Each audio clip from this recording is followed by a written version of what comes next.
Ao que parece, historiadores e arqueólogos finalmente descobriram como as pirâmides foram construídas. Após a nova descoberta gigante, os cientistas perceberam que suas hipóteses anteriores sobre a construção K-pirâmide estavam erradas. Esta nova descoberta fornece novos detalhes sobre os métodos usados pelos antigos egípcios na construção das pirâmides. As pessoas estavam tentando descobrir este quebra-cabeças há centenas de anos, mas como parece, tudo é muito simples. Os egípcios eram pessoas geniais, portanto usavam métodos muito simples para construir as pirâmides. E esta explicação dos cientistas sobre como as pirâmides foram construídas vira tudo de cabeça para baixo, isso é certo. Portanto, a construção das pirâmides do Egito continua sendo um dos feitos mais impressionantes da engenharia na história da humanidade. Muitas teorias têm sido apresentadas ao longo dos anos para explicar como as pirâmides foram construídas, incluindo a teoria de que os antigos egípcios usavam um tipo de trenó para transportar as pedras maciças usadas na construção. Esta teoria sugere que o trenó era capaz de distribuir o peso das pedras uniformemente, tornando possível aos construtores movê-las através da areia do deserto. A teoria dos trenós baseia-se em uma série de observações sobre a construção das pirâmides. Uma das principais observações é o fato de que os blocos usados para construir as pirâmides não eram uniformes em tamanho e podem pesar várias toneladas cada um. É difícil imaginar como esses blocos poderiam ter sido transportados sem o uso de algum tipo de máquina ou ferramenta.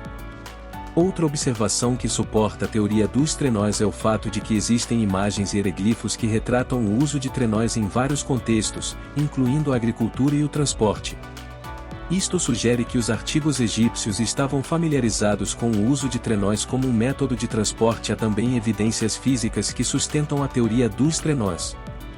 Em 2014, uma equipe de pesquisadores da Universidade de Amsterdã realizou experimentos para testar a viabilidade do uso de trenós para o transporte de pedras pesadas através da areia do deserto. Os experimentos demonstraram que é possível mover pedras grandes e pesadas usando um trenó e que o trenó é capaz de distribuir o peso das pedras uniformemente, formando mais fácil sua movimentação através da areia. Embora a teoria dos trenós seja muito interessante, há também alguns desafios a esta teoria. Um dos desafios mais significativos é a pura escala das pirâmides. Mesmo com tecnologia avançada como trenós, teria sido uma tarefa enorme transportar as pedras maciças utilizadas na construção de pirâmides, especialmente dadas as limitações da tecnologia antiga e dos métodos de transporte. Outro desafio à teoria dos trenós é o fato de que não há evidência direta de que os trenós sejam usados na construção de pirâmides. Embora existem observações, imagens e provas físicas que sustentam a teoria, não há provas definitivas de que os trenós eram usados para transportar os blocos usados na construção em pirâmide, que estava em andamento de aproximadamente 2550 a 2490 a.C. O período de tempo entre 2550 e 2490 AC é considerado o início da Idade do Bronze, caracterizado pelo surgimento das primeiras civilizações, incluindo o Egito e a Mesopotâmia. A Terra nesta época era muito diferente do mundo que conhecemos hoje. A vida era mais simples e o mundo era um lugar mais selvagem e menos povoado. Uma das características mais significativas de Terra Curante esta época foi o clima. O mundo estava emergindo de uma longa e brutal era glacial e as temperaturas estavam aumentando gradualmente. A Terra também ainda estava se recuperando dos eventos catastróficos que marcaram o fim da última era glacial, como a inundação do Mar Negro e o derretimento das calotas polares. Como resultado, o clima era volátil e havia mudanças frequentes na temperatura e nos padrões climáticos. Durante este período, o mundo também experimentava a ascensão das primeiras civilizações. No Egito, o Velho Reino estava em pleno vapor e as grandes pirâmides de Gizé estavam sendo construídas. Estas estruturas maciças foram projetadas para servir de túmulos para os faraós e seus consortes, e permaneceram como alguns dos feitos mais impressionantes da engenharia humana na história. Na Mesopotâmia, a civilização suméria estava em seus estágios iniciais, com as cidades-estado de Ur e Uruk entre as mais proeminentes. Estas primeiras civilizações eram caracterizadas por complexas estruturas sociais, tecnologias avançadas e sofisticados sistemas de escrita e manutenção de registros. A Terra durante este período foi também o lar de uma gama diversificada de flora e fauna. O Saara era um lugar muito mais verde e hospitaleiro, suportando uma grande variedade de vida selvagem, incluindo elefantes, correntes de ar e antilopes.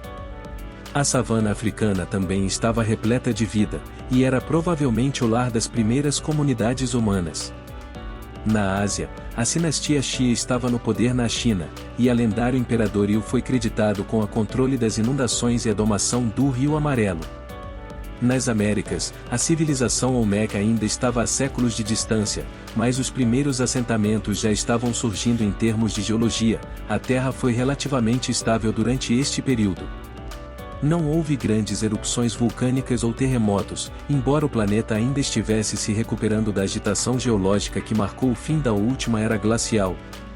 Além disso, há uma interessante teoria que ganhou tração nos últimos anos, que sugere que as pirâmides foram construídas usando roldanas e alavancas.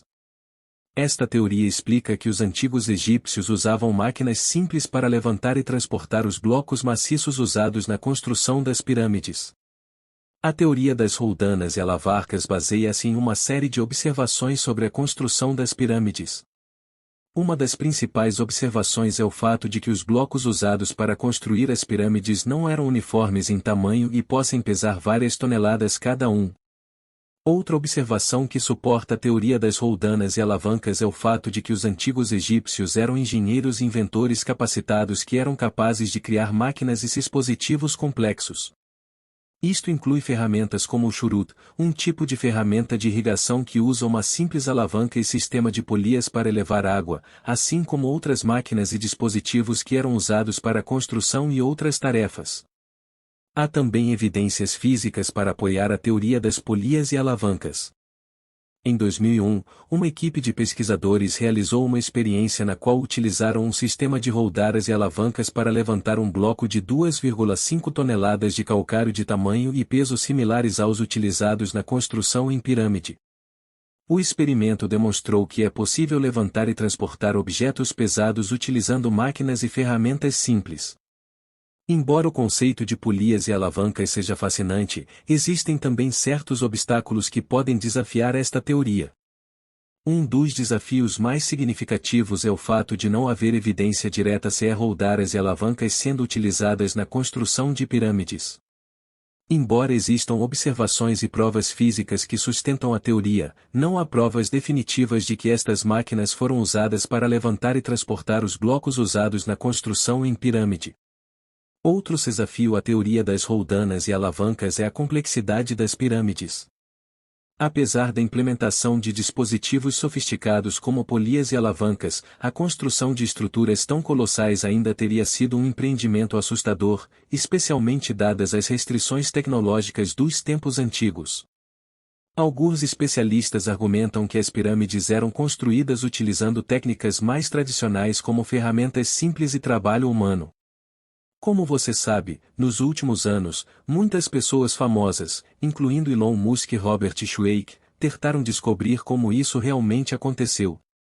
Elon Musk até sugeriu que os alienígenas construíssem pirâmides. Mas por enquanto, estas são as explicações mais populares para este enigma. É tudo por hoje. Não se esqueça de assinar e tocar a campainha de notificação.